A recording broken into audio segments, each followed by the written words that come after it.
को तो है ना नॉन स्टॉप पानी गिरा है, तो मेरे नीचे के पौधे तो पूरे डूब गए हैं। ये देखिए बारिश में पूरे डूब गए हैं, और बाकी जो बचा था वो ऊँट खा गए हैं। यहाँ पे ना ऊँट और भेड़ें इतना आती है ना, इसलिए मैं नीचे कुछ नहीं लगाती हूँ।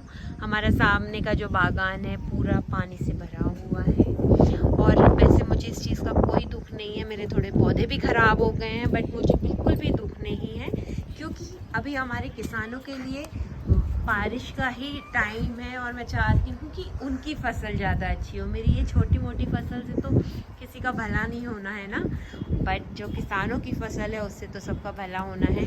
तो मैं बस आपको दिखाने लाई थी कि है ना, अभी थोड़ी मेरी बगिया फ्लावरिंग वगैरह पूरी झड़ गई है पानी से, पर अब मैं ना इतना समय नहीं दे सकती हूँ कि इनको उठा उठा के बार बार अंदर बाहर करूँ। तो मैंने सोचा ठीक है यार, थोड़े बहुत फूल झड़ जाएंगे, फिर कटिंग कर देंगे, फिर आ जाएंगे। बैंगन वगैरह तो कटिंग के बाद फिर से ठीक ठाक चल जाते हैं। हाँ, थोड़ा टमाटर का हाल ख़राब है, जैसे ये वो वाला पौधा पूरा मुरझा गया है, उस पर शायद पता नहीं क्यों ज़्यादा मुरझा गया है। बाकी इनमें तो पहले से ही टमाटोज आ गए थे, तो ये उतना नुकसान नहीं हुआ है। बट हाँ, मेरी जो हरी धनिया है पूरी पीली पड़ गई है, भाजियाँ उतना अच्छा नहीं कर रही हैं जैसे पहले कर रही थी। सो मैंने आज सोचा है कि आज इनको मैं हार्वेस्ट कर लेती हूँ, और फिर से धनिया वगैरह मैं पूरा लगा देती हूँ। देखिए खीरे वगैरह लग रहे हैं, दिख रहा है ना आपको खीरा, ऐसे छोटे छोटे और भी लग रहे हैं, वो देखिए वो लगा हुआ है। तो ऐसा है कि चीज़ें लग भी रही हैं, और यार बहुत कुछ मिल रहा है, रेगुलर हमको कुछ ना कुछ सब्जी मिल रही है, और क्या चाहिए। और ये मैंने कुछ प्याज वगैरह लगाए थे, वो उगाए हैं। प्याज तो थोड़े से लगे, बट लहसुन अच्छे से उग रहे हैं। और ये पूरा विंटर का जो तैयारी चल रही थी वो थोड़ी रुक सी गई है, अब ठीक है।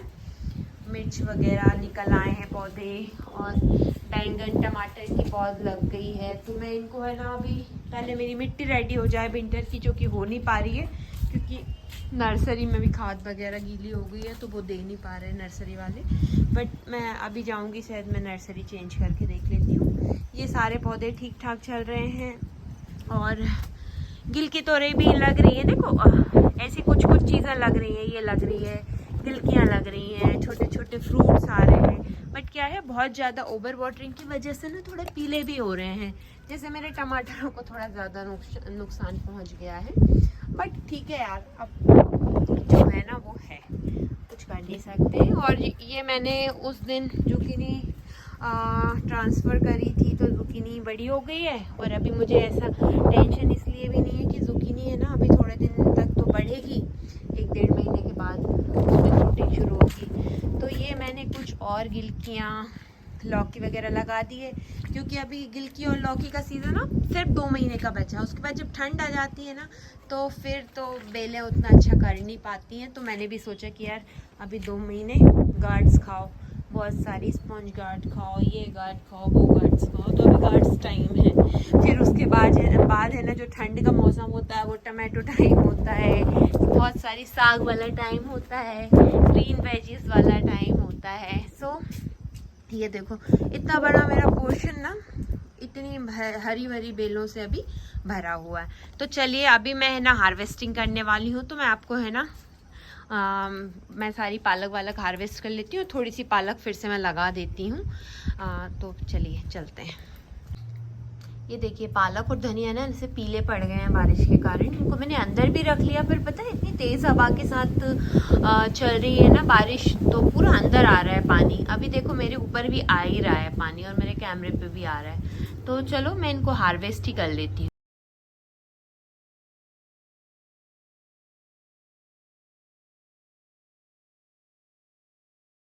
पालक कट होने के बाद अब मैं क्या कर रही हूँ, ये जो पूरा इसका कचरा है ना, क्योंकि अब ये सड़ सी गई है ना, तो मैं इसको वेस्ट को फेंक नहीं रही हूँ। मैं डायरेक्ट है ना एक ग्रो बैग में डाल रही हूँ। इसके ऊपर फिर मैं मिट्टी डाल दूँगी, और ये जो मैं पूरा क्लीन कर रही हूँ ना इसको, इसमें मैं फिर से पालक लगा दूँगी, इसको ऊपर नीचे करके।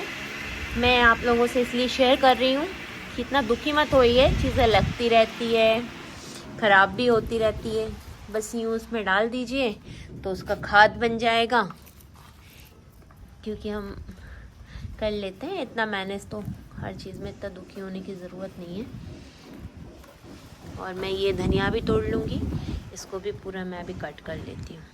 मैंने धनिया भी हार्वेस्ट कर लिए। अब धनिया में उसको भी मैं अच्छे से ना पूरी मिट्टी को मतलब जितनी भी जड़ वड़ हैं उनको उखाड़ के ना ग्रो बैग में डाल देती हूँ, ताकि वो अच्छे से कंपोस्ट बन जाए। और बाकी जो बचता है उसमें मैं फिर से धनिया, तो मैंने ना धनिया को भी ऐसे ग्रो बैग में निकाल दिया है। अब मैं इसके ऊपर ना थोड़ी सूखी पत्तियाँ और थोड़ी मिट्टी कर दूँगी, तो ये भी कंपोस्ट बन जाएगा और मेरा एक ग्रो बैग भी रेडी हो जाएगा।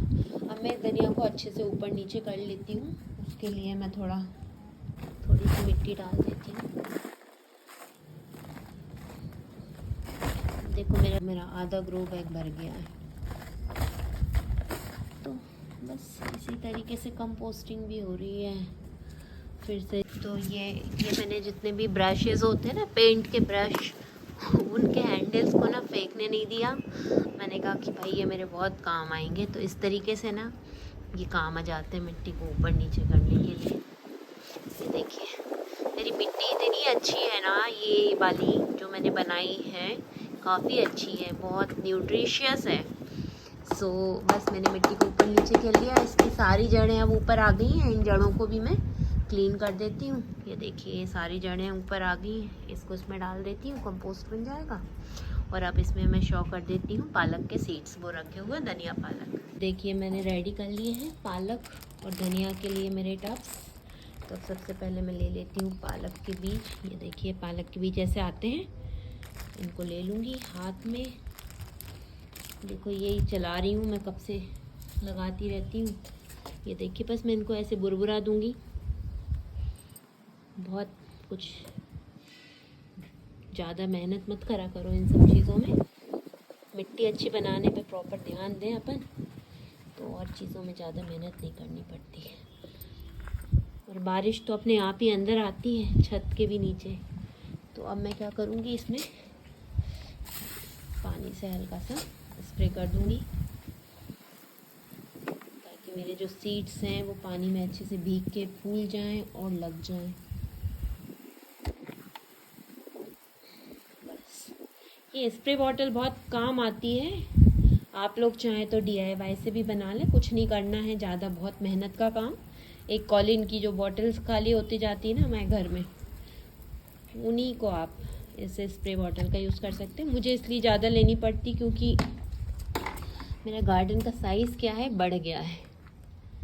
तो मैं इसमें लगातार कुछ ना कुछ लगाती रहती हूँ, इसलिए मैंने इसको। अब देखिए ये मैं धनिया ले लूँगी। इस तरीके से मेरी शूटिंग हो रही है, खुद अकेले ही करना पड़ता है ये सब चीज़ें। ज़्यादा सीड्स नहीं लूँगी, मैंने धनिया के सीड्स ले लिए हैं। ये मैं मार्केट से ही ख़रीद के लाई थी। वैसे आप घर में जो रहते हैं ना, आप उनको भी लगा सकते हो। बस इनको ऊपर नीचे कर दो, लग जाएंगे। इतने छोटे टब में इतना भी वेस्टेज नहीं होता है, इसलिए मैं इनको ऐसे ही लगा देती हूँ। और मैंने ऑलरेडी लगाया हुआ है, और बस स्प्रे कर दो बॉटल से। इसके साथ बड़ी दिक्कत है, इसको पंप करना पड़ेगा जब इसका प्रेशर अच्छा आएगा। ये देखो बस ऐसे करके स्प्रे कर दो। बाकी बागवानी वाटरिंग कर रहे हैं, ज़्यादा वाटरिंग करने की मुझे ज़रूरत ही नहीं है। अब मैं ये लगा देती हूँ। मुझे लगता है 7-8 दिन में धूप भी ठीक ठाक आने वाली है, फिर इतना इशू नहीं रहेगा। अभी मौसम बोल रहे हैं अभी और रहेगा 3-4 दिन तक ऐसा। और मैं तो चाहती हूँ यार अच्छी बारिश हो, ताकि जो हमारी राइस वाली एग्रीकल्चर है, मेरे भाई लोगों की और सभी लोगों की, वो अच्छे से हो जाए। इसलिए मैं तो कभी नहीं चाहूँगी कि पानी ना आए, क्योंकि मैं सिर्फ अपने लिए नहीं सोच सकती ना, बाकी दुनिया बैठी हुई है यार। हमारे किसान लोग सबके लिए अन्नपूर्णा है, वो लोग तो लगा रहे हैं तो अच्छी फसल हो। और बस ये सामने जो खीरा है इसको भी मैं तोड़ लेती हूँ, काफ़ी बड़ा हो गया है, फिर ज़्यादा बड़े होने में ना टेस्ट नहीं रह जाता है ना। मेथी और बची हुई है, मैं सोच रही हूँ इसको भी कट कर लेती हूँ और इसमें मेथी फिर से लगा देती हूँ, क्योंकि अभी बारिश इतनी है ना कि ये सब पीला पड़ रहा है, तो उतना फिर ना मज़ा नहीं आता है खाने में। जो ग्रीन चीज़ें हैं ना, ग्रीन ही अच्छी लगती हैं। सो मैं इसको भी है ना हार्वेस्ट कर लेती हूँ और इसमें भी दूसरी मतलब मेथी को स्टॉ कर देती हूँ। तो मैंने है ना ये मेथी को भी अच्छे से काट लिया है। अब ये इतनी है ना, मैं इसको उखाड़ ले रही हूँ क्योंकि मैं नीचे लूँगी तो फिर वो ख़राब होगी। तो इसको उखाड़ के ना इसको भी मैं अपने ग्रो बैग में डाल दूँगी कंपोस्ट बनने के लिए। और इसमें फिर नए सिरे से मैं मेथी उगा देती हूँ। और मेथी तो इतना अच्छा है ना, 20 दिन में रेडी हो जाती है। उसके बाद हम 2 हार्वेस्ट भी ले लेते हैं। तो मैं क्या करती हूँ, एक साथ 2-3 जगह डाल देती हूँ। जैसे अब ये करती ना तो दूसरे वाले बैग से निकाल लूँगी, तो ऐसा है। और फिर इतनी ही सब्जियों की ज़रूरत पड़ती है रोज़ रोज़ कुछ ना कुछ तो मिल रहा है। खीरा, पालक, धनिया, भाजी, टमाटर, बैगन, कभी गिलकी मिल जाती है तो कभी वो तोरई मिल जाती है, तो काफ़ी सारी चीज़ें हो जाती हैं। इसको भी मैं ग्रो बैग में डाल दूँगी। तो ये देखिए मैंने मेथी ले ली है। अब मैंने ये पूरी सारी मेथी हार्वेस्ट करके मेथी के पॉट में मैं फिर से मेथी लगा दूँगी। ये मेरे घर की मेथी है और काफ़ी अच्छी है। पिछली बार तो इतनी जल्दी अंकुरण हो गया था इसमें। और देखिए 15 दिन में रेडी भी हो गई थी मेरी मेथी, बट मैंने काटने में थोड़ा टाइम लगा दिया था तो थोड़ी मोटी मोटी हो गई थी। इसलिए मैंने इसको सोचा कि अब इसको यूज़ कर लिया जाए। और जब तक ये निकलेगी उसके बाद जब तक आ ही जाएगी धूप आ जाएगी ना, तो काफ़ी अच्छे से फिर लग जाती है और अच्छी हरी भरी लगती है। और इसमें देखिए ना इतने सारे, मतलब इसमें ये देखिए वर्मीज़ हैं, मतलब ये वर्मी कंपोस्ट भी काम करते ही रहता है। तो ये ऑर्गेनिक खेती का फ़ायदा ये है कि सारी चीज़ें ना आपको इतनी अच्छी मिलती हैं, इतनी फ्रेश मिलती हैं। तो चलिए अब मैं इस पर फिर पानी का स्प्रे कर दूँगी। एक हाथ से करने में बड़ा, बस ऐसे पानी का स्प्रे कर दूँगी। बाकी तो हमको हमारी जो इंद्रदेव हैं बहुत प्रसन्न है, मेहरबान है, अपने आप वॉटरिंग चल रही है। अभी इन दोनों में भाजी लगी है, तो भाजी कंप्लीट हो जाए 1-2 बार की और हार्वेस्ट हो जाए, उसके बाद मैं फिर से इसमें भाजी लगा दूँगी। तो मैं बस यही करती हूँ क्योंकि अभी मेरे पास धनिया वनिया चल रहे हैं दूसरे पॉट्स में, और मैंने और भी धनिया लगा दिया है। और बस इस तरीके से हमारी आज का जो काम है वो मैंने कंप्लीट कर लिया है। एक्चुअली अभी मुझे ये करना नहीं था, बहुत गलत टाइम पे काम कर रही हूँ, पर बारिश ने बहुत सारी चीज़ें ख़राब कर दी तो मैंने सोचा अभी कर लेती हूँ, नहीं तो जो बचा है ना वो भी नहीं मिल पाएगा। इसमें थोड़ा सा वाटर और कर देती हूँ बस। तो आज का मेरा ये जो गार्डनिंग का काम था वो ख़त्म हो गया है। अब मैं जाती हूँ अपने काम पे फोकस करती हूँ।